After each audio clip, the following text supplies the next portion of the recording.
ကျွန်တော်လူမျိုးဘာမှမလုပ်ပဲနဲ့လွယ်ပတ်စံရခြင်းတဲ့လူလွယ်အောင်မြင်ခြင်းတဲ့လူတွေရှိလားကျွန်တော်ကဘာမှလုပ်ချင်ခံခြင်းစိတ်သာဟုတ်ဒီပတိမရှိတာပတ်စံကြတော့လေရှူတိုင်းဝင်ကျင်နေတာအကောက်ဆိုလည်းအရန်ကြိုက်တာခက်တာကမိဘကလည်းခရုံနေမဟုတ်ကိုယ်တိုင်ကလည်းအရန်တော်အရန်တက်နေတဲ့သူမဟုတ်တာရိုးပွဲလေးတစ်ခုရတယ်စကေးတစ်ခုကြောင့်အလုပ်ကိုင်းရှိပြီးပုံမှန်လားစာလေးတစ်ခုနဲ့ဘဝကိုဒီတိုင်းဖြတ်တန်းလာခဲ့တာပါပဲတိတ်တော်လုံးတိတ်တက်လုံးလုံးမဟုတ်ပေမဲ့ဒီနှစ်ပိုင်းတွေမှာ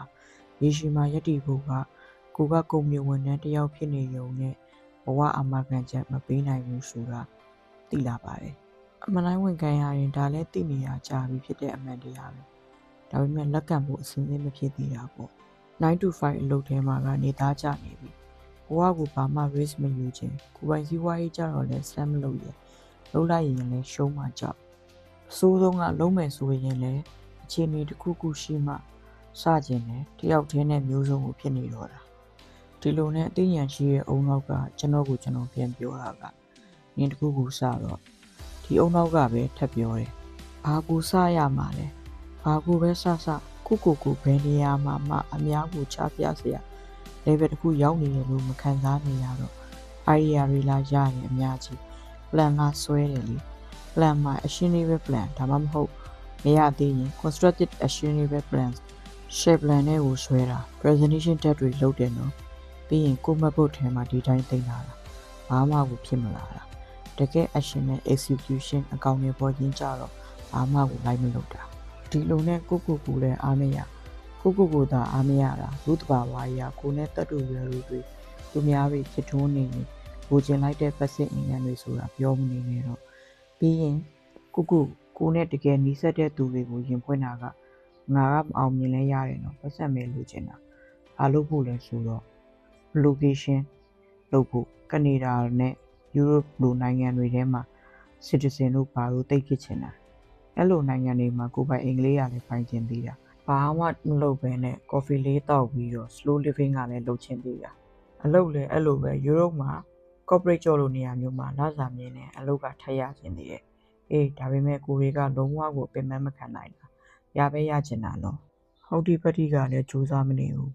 ဒါတွေကကိုဖြစ်ချင်နေတဲ့ကိုဘွားရဲ့အောင်မြင်မှုတွေပြီးရင်ဘယ်သူမင်းငါကမအောင်မြင်ချင်ဘူးဘွားမှာဖြစ်ချင်တာလည်းဘာမှသိမရှိဘူးမသိရင်တော့ကိုကအောင်မြင်မှုရသွားရင်ကိုကြည့်မရတဲ့အောင်မြင်နေတဲ့သူတွေကိုစုတယ်ကိုပါသွားမှကြောက်နေတဲ့စိတ်နဲ့အောင်မြင်မှုကိုမလိုလားဘူးအေးချမ်းချင်နေတာတွေပဲစွပြောနေတာတကယ်ကလူလေးပြလူမှန်ရင်အတ္တနဲ့မာနနဲ့ဂုဏ်သိက္ခာနဲ့အာဏာနဲ့ပါဝါနဲ့အပေါ်ရန်ရှူရကုတ်တင်လောက်တာလေးတွေလည်းတိတ်လိုချင်တာပေါ့လို့အဲ့လိုအရန်တွေအဆင်ပြေပြီးလူတိုင်းနှစ်သက်လို့လားချစ်ခင်မြတ်လို့အပအကုန်ဖြစ်ချင်တာတော့လူအခွင့်ထူးခံရောပေါ့ပြီးရင်တော့အဲ့ဒါတွေအားလုံးရနေရင်တိတ်ပြီးတော့ဟမ်ဘဲဖြစ်ပြီးတဲ့ကျိုးနုံလေးဆိုရယ် image လေးပါရကျင်ပြီးတာဒါပေမဲ့ဒီလိုလိုချင်စိတ်တိတ်ပြစ်ချင်နေတဲ့စိတ်တွေကိုလူကောင်းဆိုရင်မကြိုးစားပဲဘာမှမလိုချင်ဘူးကောင်းတဲ့လူတွေကဘာမှမပေးဆက်ပဲနဲ့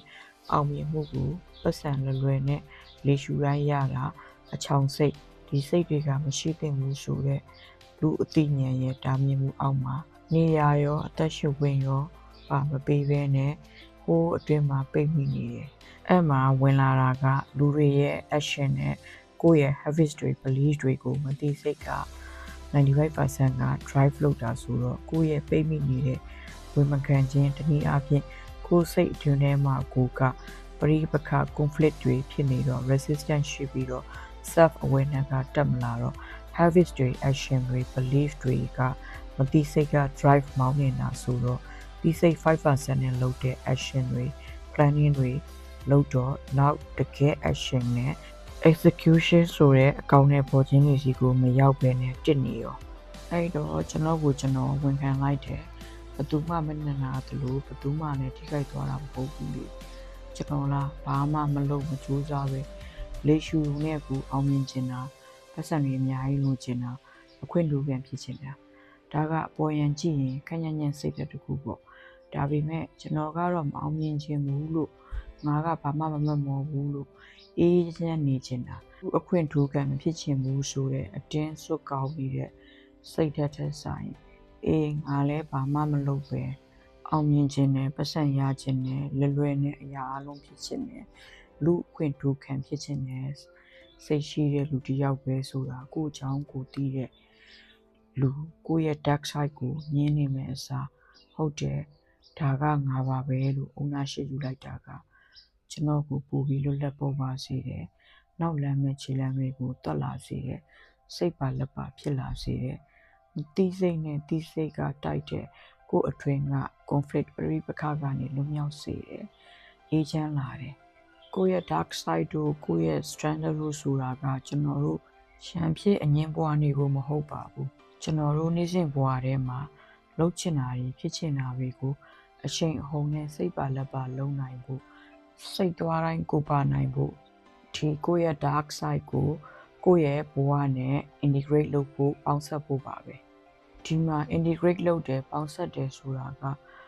ကိုဘာမှမလုပ်ပဲအောင်မြင်ခြင်းနဲ့စိတ်ကိုလက်ခံလိုက်တဲ့ဒီဗီဒီယိုရဲ့အစပိုင်းကလို့မအောင်မြင်ခြင်းဘူးလို့မငင်းနေတော့ပဲနဲ့ဘာမှမလုပ်ပဲဆိုရဲ condition ကကိုယ့်ရဲ့ dark side အနေနဲ့တည်ရှိခြင်းအဖြစ် dark soul ဖြစ်သွားပြီးတော့ငါအောင်မြင်ခြင်းနဲ့ဆိုတဲ့စိတ်တကူက condition မရှိတဲ့အခြေအနေကိုရောက်လာပြီးဆက်သွားပြီးလှုပ်เสียရှိတာကိုလှုပ်သွားတာဖြစ်ပါတယ်ဒီဗီဒီယိုကိုကြည့်နေတဲ့သင်ကရောမဖြစ်သင့်ဘူးငါကဒီလိုမျိုးမဟုတ်ဘူးဆိုတဲ့အသိစိတ်အောက်မှာဝင်မခံမဲ့တိတ်တိတ်ကလေးဆက်ညင်းနေတာတွေကဘာများဖြစ်မလဲဘသူကမှမထိခိုက်မနစ်နာစေဘူးဆိုရင်ဘာလို့ကျွန်တော်တို့ရေဆက်ညင်းနေရအောင်ပါလဲဗျာဘဝမှာတစ်ခါလောက်ဖြစ်ဖြစ်ကျွန်တော်တို့အားလုံးပေါ်ပေါ်ပါပါလွတ်လွတ်လပ်နေဖို့ထိုက်တန်ပါတယ်ကဲကိုနဲ့တိုက်ဆိုင်တာရှိရင်မှတ်ရရှိရင်မှတ်ရပါဗျာကျေးဇူးပါ